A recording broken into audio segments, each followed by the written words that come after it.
आप सभी को जय मसीह की। और परमेश्वर का हम धन्यवाद करते हैं कि आज की प्रार्थना के दिन में, शुक्रवार के दिन में, हम अपने परिवार के साथ में हम प्रार्थना करने के लिए अपने परिवार के साथ इकट्ठा हैं और परमेश्वर के वचन को भी हम लोग इस समय सुन सकते हैं। परमेश्वर चाहते हैं कि हम परमेश्वर के वचन के द्वारा उन अद्भुत बातों को सुन सकें, समझ सकें, जो हमें उत्साहित करती हैं, जो हमारी निराशाओं को दूर करती हैं। आज हमारे पास हमारे दुख को दूर करने के लिए, हमारे मन की उदासी को दूर करने के लिए, निराशा को दूर करने के लिए जो बहुमूल्य चीज़ हमारे पास है वह है परमेश्वर का वचन। हम संसार की चीज़ों के द्वारा अपने मन को या अपने हृदय की बातों को हम नहीं दूर करते। जो निराशा, दुख, परेशानी हमारे मन में है, हम अपने जीवन के अंदर हम परमेश्वर के वचन का हम सहारा लेते हैं, क्योंकि परमेश्वर का वचन हमारे लिए बड़ा अद्भुत है और परमेश्वर चाहते हैं कि हम परमेश्वर के वचन के ऊपर बड़ा हम ध्यान लगा सकें। आज शाम को परमेश्वर के वचन को जो हम सुनना चाहते हैं वो है व्यवस्था विवरण की किताब, पुराने नियम में से व्यवस्था विवरण की किताब और उसका 7 अध्याय 6 वचन से लेकर और उसके 9 वचन तक। यहाँ पे हम लोग कुछ चीज़ों को देख सकेंगे कि वो कौन कौन सी बातें जो मुझे आज शाम को उत्साहित कर सकती हैं। परमेश्वर के वचन के द्वारा हम उन बातों को इसके अंदर से सीखने की, जानने की हम कोशिश करेंगे। 4 चीज़ों के ऊपर हम विचार करेंगे। सबसे पहली चीज़ हमें 6 वचन के अंदर मिलती है। जब मैं वहाँ पढ़ता हूँ 6वां वचन, तो वहाँ पे इस तरीके से लिखा हुआ है, क्योंकि तू अपने परमेश्वर यहोवा की पवित्र प्रजा है। यहोवा ने पृथ्वी भर के सब देशों के लोगों में से तुझको चुन लिया है कि तू उसकी प्रजा और निज धन ठहरे। जो सबसे पहली चीज़ हमें उत्साहित करती है इस वचन के द्वारा, जो हमें जानना है, वह है हम परमेश्वर के चुने हुए लोग हैं, निज प्रजा हैं, पवित्र प्रजा हैं, निज धन हैं। ये परमेश्वर ने हमें कहा है। हम परमेश्वर की प्रॉपर्टी हैं। इस चीज़ से, इस शब्द से आप बहुत अच्छे तरीके से सीख सकते हैं कि हम परमेश्वर के चुने हुए वो लोग हैं जो परमेश्वर की प्रॉपर्टी हैं, परमेश्वर के निज धन हम हैं, परमेश्वर की हम प्रजा हैं, उसके लोग। वो हमारा राजा है, हम उसकी प्रजा हैं।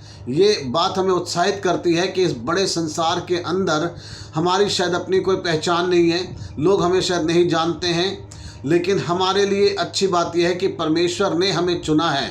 परमेश्वर ने हमारे को चुन लिया है, दूर दूर के देशों में से उसने हमें चुन लिया है और उसने अपनी निज प्रजा होकर हमें बना लिया है। हम उसके निज धन हैं। निज धन का मतलब होता है जिस पे मेरा अपना अधिकार, जिसको मैं बड़े संभाल के रखता हूँ, जिसका मैं बड़ा ध्यान रखता हूँ। तो ये पहली चीज़ हमें उत्साहित करती है कि हम परमेश्वर के निज धन हैं, चुने हुए लोग हैं, जिनका ध्यान परमेश्वर रखता है। हम परमेश्वर की व्यक्तिगत पर्सनल प्रॉपर्टी हैं, जिनको परमेश्वर बड़े संभाल के रखते हैं। परमेश्वर आपको यूं ही खर्च नहीं कर देंगे। परमेश्वर के लिए आप बड़े बहुमूल्य हैं। आपकी ज़िंदगी, आपका जीवन परमेश्वर के लिए बड़ा बहुमूल्य है। जब तक परमेश्वर का समय नहीं आएगा, मैं उस समय से पहले इस संसार से जाऊंगा नहीं। जब तक परमेश्वर का समय नहीं आएगा, शैतान मुझे गड्ढे में नहीं धकेलेगा। मैं शैतान के द्वारा नहीं हराया जाऊंगा, मैं शैतान के द्वारा नहीं गिराया जाऊंगा, क्योंकि मैं परमेश्वर का हूँ। परमेश्वर मेरा राजा है, परमेश्वर ने मुझे चुन लिया है, मैं परमेश्वर की पर्सनल प्रॉपर्टी हूँ। इसलिए मेरा परमेश्वर के लिए मेरा ध्यान रखते हैं और परमेश्वर के लिए मैं बहुत ही कीमती और बहुमूल्य हूँ। इसलिए इस बात को आप ध्यान रखिए कि शैतान आपका कुछ भी बिगाड़ नहीं सकता है। वो आपको डराने की कोशिश कर सकता है, लेकिन उसका अधिकार आपके ऊपर नहीं है।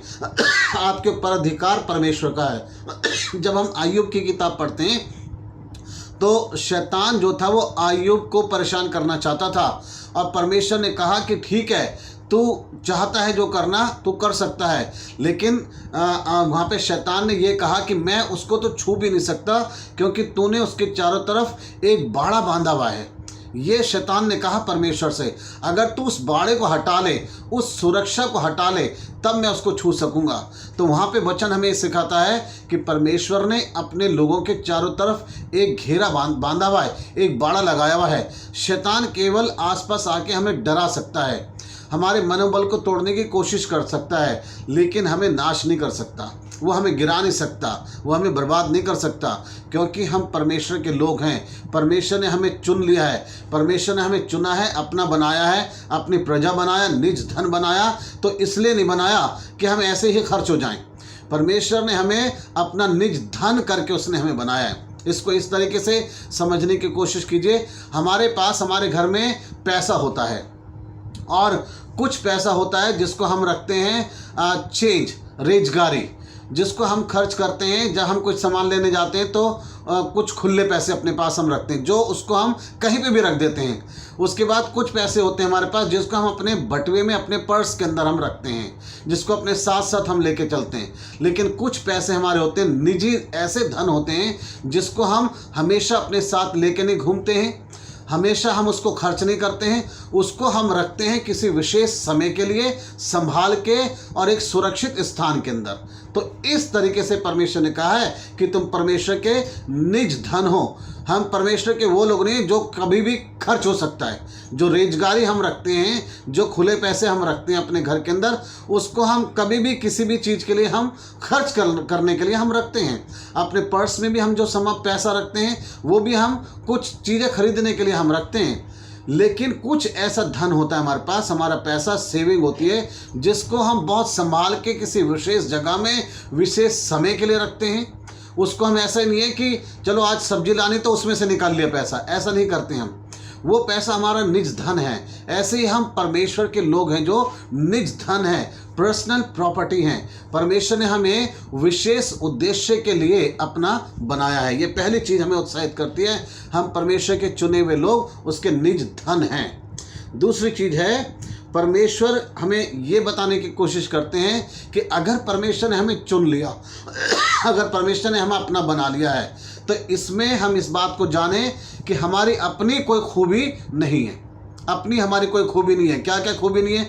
ना इसके अंदर हमारी कोई एजुकेशन का कोई योगदान है, ना इसके अंदर हमारी कोई सुंदरता का योगदान है, ना इसके अंदर हमारे कोई ज्ञान का योगदान है, ना ही हमारी कोई ताकत का योगदान है।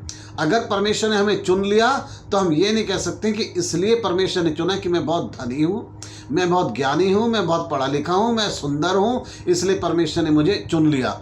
ये सारी चीज़ें तो संसार के लोगों के लिए महत्वपूर्ण होती हैं।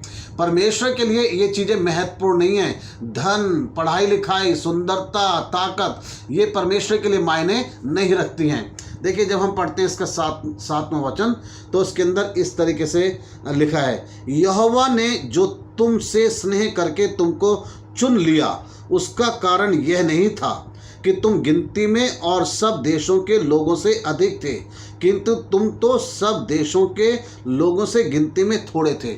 यहाँ प्रभु यीशु मसीह परमेश्वर कह रहे हैं, परमेश्वर अपने वचन में कह रहे हैं कि इसका कारण ये नहीं है कि अगर मैंने तुम्हें चुन लिया तो तुम्हारे अंदर कोई विशेषता थी, तुम बहुत सारे लोग थे, तुम्हारी ताकत थी, तुम अच्छे थे, विशेष कौम के, विशेष जाति के थे, इसलिए चुन लिया।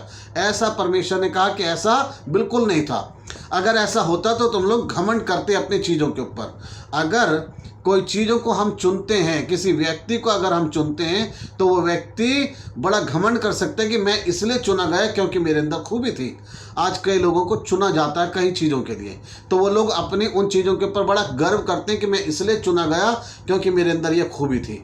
परमेश्वर हमारे मन में से इस बात को हटा देना चाहते हैं कि हर एक व्यक्ति हमेशा इस बात को ध्यान रखे, अगर परमेश्वर ने आपको चुना और अपना बनाया, निज धन करके, निज प्रजा करके रख लिया, तो उसमें हमारी कोई खूबी नहीं है। ये केवल परमेश्वर महान है, उसने हमें चुन लिया क्योंकि परमेश्वर दयालु है, परमेश्वर ने हमें बनाया है, इसलिए परमेश्वर ने हमें चुन लिया है।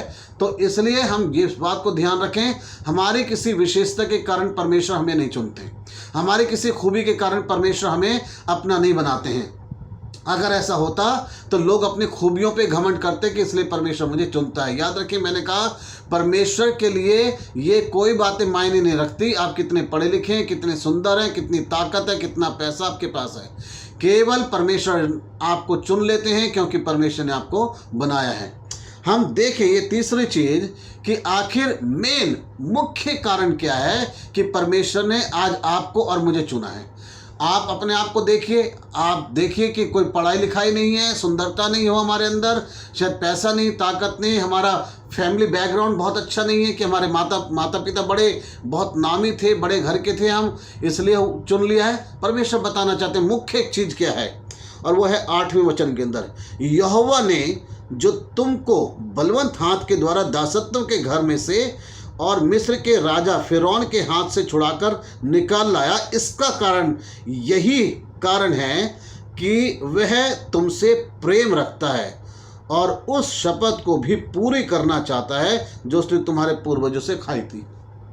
जो मुख्य चीज परमेश्वर में बताना चाह रहे हैं, क्या कारण है कि परमेश्वर ने हमें चुन लिया, क्या कारण है कि परमेश्वर ने हमें अपना बना लिया, उसके पीछे केवल एक कारण है, वह है परमेश्वर का बड़ा प्यार, परमेश्वर का बड़ा महान प्रेम। उसने हमें अपने महान प्रेम के कारण से उसने हमें चुन लिया है। परमेश्वर का यही प्रेम, जब परमेश्वर हमें प्रेम करता है और उसने हमें चुन लिया, फिर परमेश्वर अपने प्रेम के आगे हमारी कमियों को नहीं देखते, हमारी बनावट को नहीं देखते, हमारे रंग रूप को नहीं देखते, हमारी एजुकेशन को, पैसे को, निर्धनता को नहीं देखते।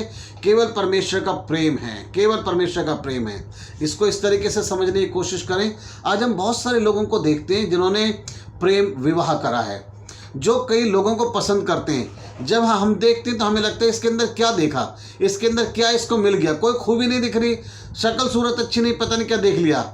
इसके पीछे कारण क्या है? केवल प्रेम, केवल एक प्यार। जब उसको प्यार एक दूसरे को हुआ तो उन्होंने चुन लिया एक दूसरे को, और प्रेम के कारण से जो कमियां दूसरों को दिखाई दे रही थी वो इन दोनों को नहीं दिखाई दे रही हैं। परमेश्वर ने जब हमें चुना है तो शायद हमें एक दूसरे के अंदर बहुत सारी कमियां दिखाई दे सकती हैं, लेकिन परमेश्वर अपने प्रेम के कारण से हमारी कमियों को नहीं देखते, केवल परमेश्वर अपना प्रेम हमारे ऊपर प्रकट करना चाहते हैं, इसलिए परमेश्वर ने हमें चुन लिया। ये हमारे लिए बड़े उत्साहित करने वाली बात है। ये हम ध्यान करें इस बात के विषय में कि मैं परमेश्वर के लिए बड़ा विशेष हूँ, परमेश्वर ने मुझे चुना है, परमेश्वर ने मुझे अपना बनाया, मैं परमेश्वर का निज धन हूँ। इसके पीछे मेरी कोई खूबी नहीं है, केवल ये परमेश्वर का महान प्रेम है। आप उत्साहित हो इस बात से। मैं इन दिनों बार बार बता रहा हूँ कि परमेश्वर आपको प्रेम करते हैं, सच बात है।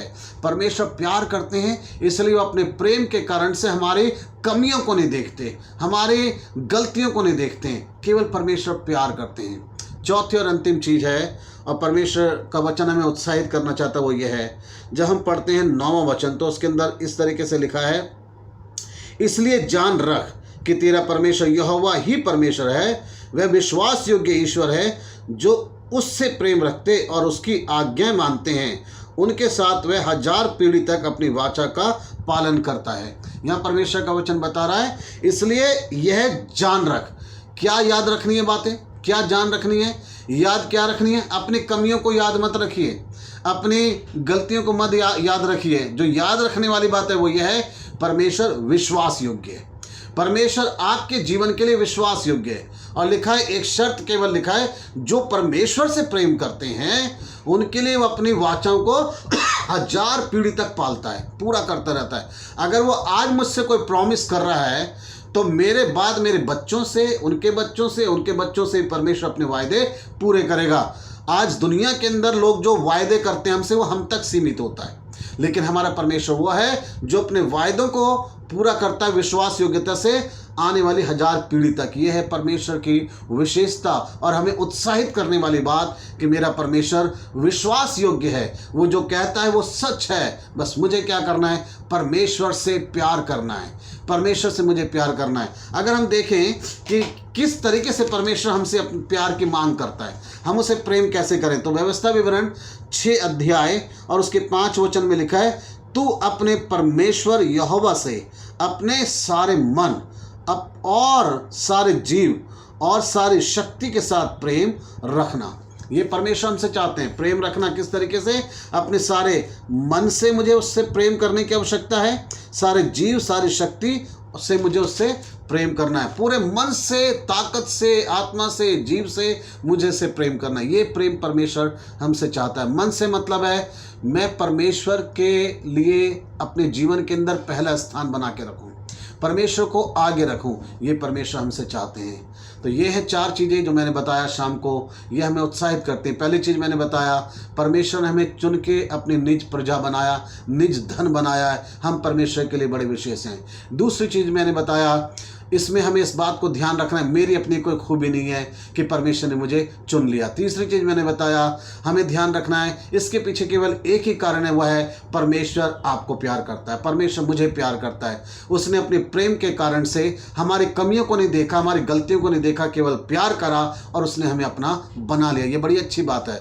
चौथी चीज़ मैंने बताया, परमेश्वर विश्वास योग्य, परमेश्वर कभी हमें धोखा नहीं देगा, वो अपनी वाचाओं को पूरा करेगा। यदि मैं उससे प्यार करता हूँ, परमेश्वर मेरे लिए विश्वास योग्य है। याद रखिए, परमेश्वर आपको प्यार करते हैं, वो वायदे उसके सच्चे हैं, जो उन्होंने वायदे करे हैं आपसे, जो वायदे करें वो सच्चे हैं। परमेश्वर ने कहा मैं तुझे कभी नहीं छोड़ूंगा, परमेश्वर ने कहा तू मत डर, मैं तेरे साथ हूँ। परमेश्वर ने कहा मैं जहाँ जहाँ तू जाएगा मेरी उपस्थिति तेरे साथ रहेगी। परमेश्वर ने कहा मैं तुझे सहायता करूँगा, मैं तुझे सहारा दिया करूँगा। यह है परमेश्वर के वायदे, अनेकों वायदे हैं, वो सारे वायदों में परमेश्वर सच्चा है, वो पूरा करेगा। परमेश्वर ने कहा मैं तेरे लिए रास्ता बनाऊंगा, मैं तेरे लिए रास्ता निकालूंगा। आज आप किसी भी परेशानी में, कठिनाइयों में हैं, परमेश्वर के वायदों को याद कीजिए, वो विश्वास योग्य है, वो अपने वायदों को पूरा करेगा क्योंकि वो सच्चा है। प्रभु आपको बहुत आशीष दे। आइए हम लोग प्रार्थना करें। हमारे जीवित परमेश्वर, आपका धन्यवाद करते हैं, आज शाम को ये वचन आपने हमें दिया और हमें उत्साहित करा है परमेश्वर कि आपने हमें चुन लिया और इसमें हमारी कोई खूबी नहीं, केवल आपका प्रेम है। आप विश्वास योग्य परमेश्वर हैं। हाँ परमेश्वर, आज आपसे हम यही प्रार्थना करते हैं, हमारी कलीसिया के लोगों को उत्साहित करें, सभी की निराशाओं को दूर करें, हर एक को बहुत ऐसे आशीष दें।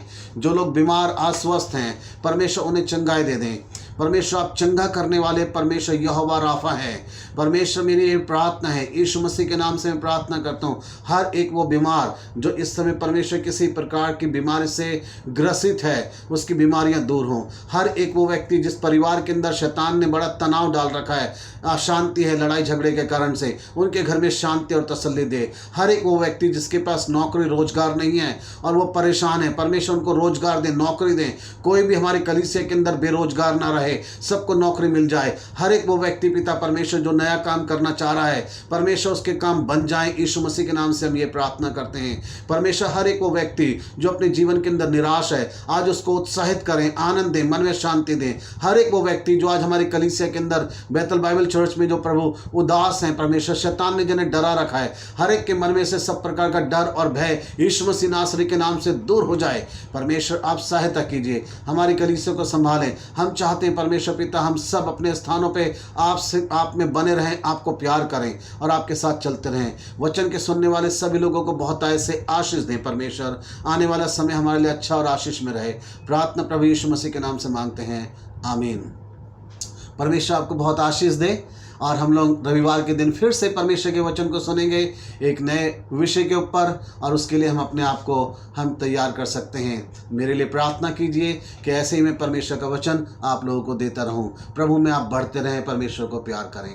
आमीन।